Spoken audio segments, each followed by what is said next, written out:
আজ রাজধানীর science laboratory এলাকায় ঢাকা কলেজ ও সিটি কলেজের শিক্ষার্থীদের মধ্যে সংঘর্ষ ছড়িয়ে পড়ে। প্রত্যক্ষদর্শীদের মতে সকাল 11টার দিকে দুই ছাত্রগোষ্ঠীর মধ্যে উত্তেজনা শুরু হয় এবং দুপুর 12:30টার দিকে তা ধাওয়া পাল্টা ধাওয়ায় রূপ নেয়।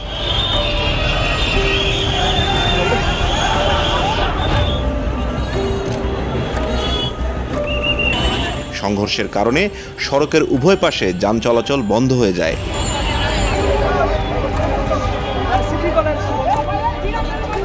দুপুরের পর এক পর্যায়ে উভয় পক্ষ একে অপরের উপর ইট পাটকেল ছোড়া শুরু করে। পরিস্থিতি নিয়ন্ত্রণে লাঠিচার্জ করে পুলিশ।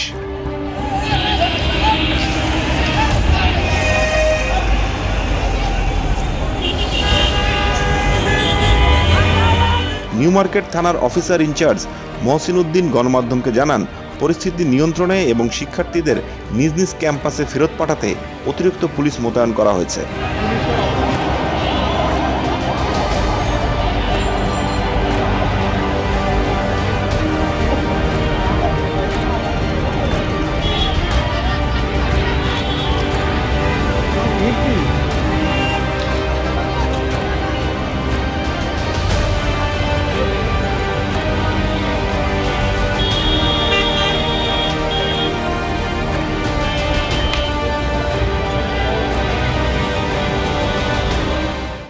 বান্ডেল থাকলে প্রতি সেনমানিতে টাকা বাঁচবে।